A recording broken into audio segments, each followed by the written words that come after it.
How's it going, everybody? Welcome back to Cash Flow Podcast. I'm your host, Amit Dogan, and here with my co-host, Caesar Dogan, and this is episode 4, guys. We got to touch on something very important. We were talking about it off camera. Guys, capital gains. Let's really delve into this. Capital gain, everybody talks about it. 90% don't know what they're talking about. And I think I know a bit or two, but not the full thing because I'm not a CPA, I'm not a full accountant, and there's a lot of lawyers involved. But the whole idea, what is capital gain? So capital, guys, it means money. That's what capital means. Yes. Capital gain is money that you've made using your money alone. So profit. Yeah, that's essentially. So let's say I have 100,000. I put my 100,000. I don't do anything through the passive. It's essentially passive income. Whatever I've accumulated through the use of that, without exerting any energy. There's no project management. There's nothing.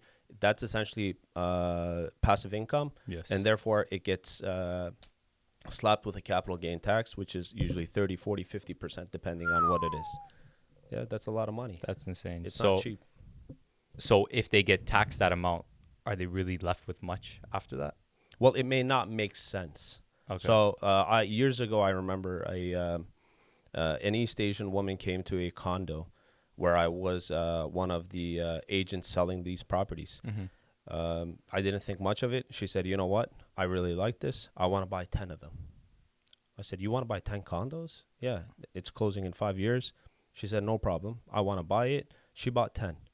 So without this, imagine if this was the case and everybody was doing this that had money from all over the world. Because now we have foreign tax and this and that. They're not allowed, et cetera, et cetera. But if she buys 10 at, let's say, $400,000 a pop, that was what it was. That's easily at $650 right now. Let's say $600,000. So she made $200,000 from that initial investment of, let's say, $100,000. Yeah. So she made $200,000. She doubled it. So what the capital gain is saying is, look, you haven't done jack.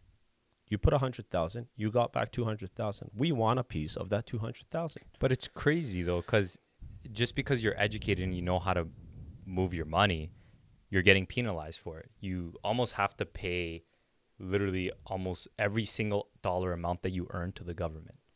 Yeah, but there's also services that the government's providing. It may not be the most well managed, but at the end of the day, the government is essentially a modern day mafia. Well, that's what it is. They provide a service, but Let me just say something. But they're not taking all of your money. No. But it's a huge chunk of it. Well, they're requesting 30% of your profit from your investment. The problem is people don't get educated in regards to there are incentives that you can put into place that you can reduce that income. Yeah, for sure. So my question to both of you now is there a reason why this is an unsaid truth? How come no one's talking about this?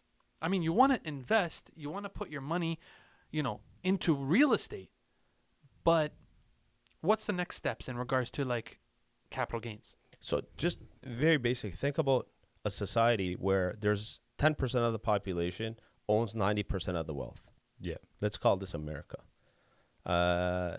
If every one of these people were the sole purchasers of these properties, an average person would not be able to buy their first. Yeah. So is home ownership a necessity? Steph, is it a necessity? Should a couple be able to buy a house? Should there be a way for them to actually go into the market? Definitely. Yeah. So if this East Asian woman that I was talking about in her late 50s, early 60s, she comes in and she buys 10 of them, she's pushing the market higher, but she's also just buying. The average person can't enter the market. So you want to be able to tax them so that they say, you know what, I'll just buy 5 instead of 10. So the other 5 is left over for your average person. But wait a second. How is she buying 10? That means her income has to be in the millions. Well, yeah, they usually don't need the money. It's sitting. So they're just trying to make use of it. They don't want any risks. So they buy it out flat out cash? Well, yeah. So there's a lot, like from Hong Kong, from China, mainland China. The banks don't say anything about that? No. I mean, if Why? someone In comes Canada? into Canada and they say, okay, I got $10 million and I want to buy, let's say 10 houses. Let's say it's $1 million a pop. I want to pay it all cash. No one is going to say anything. Well, there's like anti-money laundering and these sorts of things, but provided that you have a legitimate business, they can trace the money. It's not from the black market. So There we go. You have to have a paper trail. You have to have. Yeah. You always have to do. For everything. That's what it is. Because the whole idea is the government taking their own pie, their own little piece. You have to give it to them, guys. We live in a socialist country. How do you think municipal taxes and these sorts of things, like it needs to get paid for it? As a Turkish people, Yeah. is that government the same as pretty much the U.S., Canada primarily, What do you mean? in regards to capital gains? No. In Turkey, they don't even care where the money's coming from. Well, capital gains though. If you have No. 2 properties there and you want to sell one, do you get penalized? On paper, they have laws that's in place, but it doesn't get followed. It's like having a speed limit, but no one obeys it. Even the police officer that sees it, they go, "Okay, very go corrupt. ahead." Yeah. I see. But they do have capital gains in place. It's just a little bit more lenient. So I'm not 100% sure. Maybe I'll look at it. Yeah. That's interesting. Yeah. But from what I know, no, they don't have capital gain taxes. Now, other They question is, what about if you've decided to buy a property and open up an LLC? Okay. Okay. Having said that, people may say, do we run into the same issues of capital gains that way? Because essentially, it'll always come back to a personal investment. Now, is there a way around this? So the issue with buying it using a numbered company, okay, that's what's happening, is mortgages are tougher when it comes to numbered companies. So you trying to get a mortgage from an A lender, it's very difficult. And right off the bat, you buy it with a company, you're going to get the HST on top of it because it's essentially a business. So you need to do the math to see if it makes sense. But you are right. Like in the long run, if you have multiple properties, it makes sense to have it under numbered companies or you have it under a holding company. That's what you need to do. And I also just want to kind of throw it in the air. So you mentioned that this East Asian woman had 10 million or whatever. She wanted to buy 10 houses. Would you recommend it to the average person? Let's say they had an estate sale or something and they had a large amount of money. Would you recommend them to purchase a property outright with all of their, say, $1 million? Or would you tell them to invest into 3 and use the 20%? So one, me personally, I don't like investing in condos. I don't think condos are a very good idea now. And this is my opinion, guys. Why? Because you have a lot of pre-construction, guys. Because it doesn't make sense. Because when you look at the maintenance fees, what you can do, you're always controlled. I can go buy a single detached property right now for $1 million as opposed to $500,000 that I would be paying for a condo. I can convert that into a triplex. Yeah. And I can have proper rental income coming in. Yeah. I can do whatever I want with that property. But you're talking about a $500,000 difference. There's a lot of people who yeah, don't but have then that again, option. you're not putting that 500,000. So in one of them, you're putting 100. The other one, you're putting 200,000. So And assuming that the property is 900, like a little less than $1 million, you're putting less than 20%. Assuming that it's your, because it has to be your primary residence for you to be able to do that. yeah. So back to my question, because didn't get answered. But say you have $1 million, right? Would you recommend, or what if somebody said, "Hey, Caesar, I'm going to put this 1 million all towards this house, and I'm just going to buy it outright"? Would you recommend No, it? no. Why? As What would much as you- possible, I would put as less money as possible and use the bank's money to finance the rest of it. And my own money, I would try to make the property better so that I can pull more equity. So again, my strategy is borrow the shit out of it. Yeah. So max it out until what? 80%. 80% loan to value. You can always do that. But obviously, it's not easy in Canada, though. So remember the client that we were helping out? They wanted to purchase in Windsor. He wanted to put down 20% for a property that was 300,000. Yeah.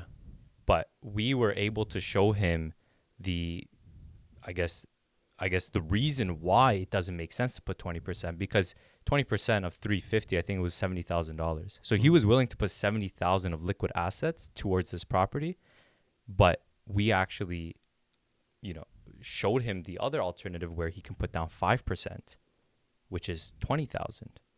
And now he's looking to purchase another property with that extra 20,000 that you may have, or that he does have. So it's a catch-22. The question that you need to ask is, what do you want to do? What do you want to achieve? Steph, do you want more properties? Do you want to have money? Or do you want to have comfort? Like, you want to make sure, are you okay with the phone ringing all the time? Because you always run into issues. But now I can't. I gotta be on the flip side. I like noise. Okay. I'm a fan of activity. I don't know if I can stay comfortable because then that would be too quiet for me. So if it's an insured deal, Yep. you're putting, let's say, 5%, 10%, 15%, the maximum amortization is going to be 25 years. You can't do 30 years. Yeah. They won't allow it. So your monthly premium is more. But the rest of the money, assuming that you qualify, you buy another property. So you put Exactly. tenants in there, and you make sure that you really, really vet the tenants. Like, when I see documentation, I know if it's good or not. I can see good tenants versus bad. And you need to work with different people. But in about 10 years, you're going to end up owing 2-3 properties, just following the same strategy. But the number one thing is, the first thing you need to do, especially the first couple of years, you need to control your spending.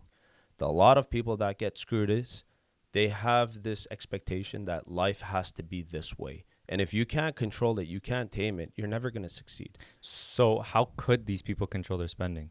A budget One, they sheet? need to write it down. They need to have a budget. They need Yeah. to keep a checklist. They don't need to be self-entitled. You don't need the newest cell phone. No. All of the other Huawei's and whatever, they're cheaper. Use that. You don't need this. All of this is a gimmick. The other one, the other day, what is it? iPhone Pro, they're saying that it costs $10. I understand that the software itself is where the money is, but they're making a leg and an arm. If you fall into this trap, then it becomes a trap. But if you have 4 or 5 properties and you really don't care about this and you want that, that's a different story. But in the beginning, you need to control your spending. Whatever is not necessity. You don't went buy it. Turkish right there. Yeah, exactly. So What what is exactly what happened? So we both know that you obviously have a couple properties of your own. What allowed you to purchase that first property? What sort of steps did you take that helped you get to that first house? Because, and I want to ask you this question now, do you think after the first, the rest are easier? Yeah. Kind of like making the first 1 million and then flipping that to 10 million is a lot easier. So I'm the first generation. The Yeah. things that I've experienced, the hardship, you didn't. No, I didn't.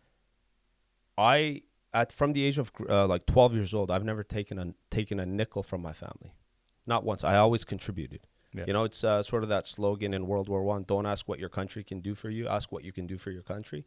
That's essentially what it is. John F. Kennedy. That's It's John F. Kennedy. oh, I It's didn't an even know. inauguration speech.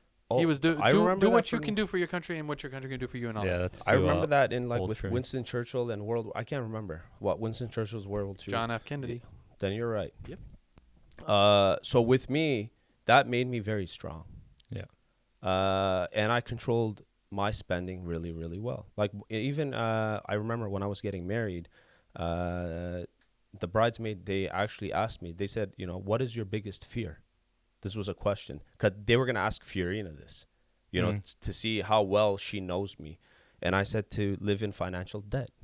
This is my biggest fear in life. I don't want people knocking on my door saying, look, you owe me this much and I have nothing. Like, shoot my head, like literally just shoot me. But I don't want to be in that position. So I made sure that if I had to live with my family for a certain amount of time, I did that. But I saved my money. I invested it. Yeah. Like, the first property that I bought, my intention was to move in. But, I work in construction. I cut my arm, etc., this, that. And I ended up leasing it. But my intention was to actually move in. Eventually, with the cash flow there, it was more like it reached a point where I was saving. And it becomes easier after the second, third, you start. And making money is a way of life, guys. I can go back and do the same thing again. And we're going to leave him on a cliffhanger right here. Cliffhanger. This is where we want this podcast to go, where people look at our discussion and say, wow, there is another better way. So if they needed to find that better way, where can they find you guys? Cash Flow on all socials, Spotify, iTunes, YouTube, and my not personal, but my Instagram is Mortgages by Amit. And mine is Caesar Homes Canada. Thank you for watching, guys. We'll see you on the next one. See you on the next one.